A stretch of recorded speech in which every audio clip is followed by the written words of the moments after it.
పెదవేగిలోని వీరబ్రహ్మేంద్ర స్వామి ఆలయం వద్ద జరుగుతున్న వినాయక చవితి ఉత్సవాల్లో భాగంగా గురువారం గ్రామంలో ఊరేగింపు కార్యక్రమాన్ని ఘనంగా నిర్వహించారు। ఈ సందర్భంగా పెదవేగి సొసైటీ అధ్యక్షులు తాతా సత్యనారాయణ మాట్లాడుతూ ప్రతి సంవత్సరం వినాయక చవితి ఉత్సవాలను గ్రామంలో ఘనంగా నిర్వహిస్తున్నామని, దీనిలో భాగంగా స్వామివారిని గ్రామంలో ఘనంగా ఊరేగించి అనంతరం నిమజ్జన కార్యక్రమాన్ని పూర్తి చేయడం జరిగిందని తెలిపారు। గ్రామ సర్పంచ్ తాతా శ్రీరామ్మూర్తి ఆధ్వర్యంలో ఈ వేడుకలు ఘనంగా జరిగాయి। ఈ కార్యక్రమంలో గ్రామస్తులు అధిక సంఖ్యలో పాల్గొన్నారు।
గ్రామానికి మంచి చేయాలని కోరుకుంటూ అందరూ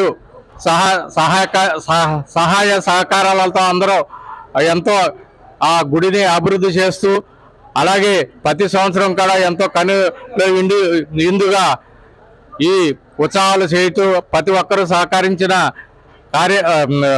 ప్రతి భక్తులకు అందరికీ కూడా నా నమస్కారాలు తెలియజేసుకుంటున్నా। ఎంతో అభివృద్ధి చెందాలని, గ్రామం అంతా ఎంతో అభివృద్ధి చెందాలని, అలాగే మంచి జరగాలని ప్రతి గ్రామంలో ఉన్న ప్రతి భక్తులకు మంచి జరగాలని కోరుకుంటూ ఈ రోజున మా గ్రామం నుంచి మహిళలు అందరూ తరలి వచ్చి ఈ రోజున ఊరేగింపులో పాల్గొనడం నాకు ఎంతో సంతోషంగా ఉంది। ఇలాగ ప్రతి సంవత్సరం కూడా అభివృద్ధి చెందుతూ ముందుకు వెళ్ళాలని కోరుకుంటున్నాను।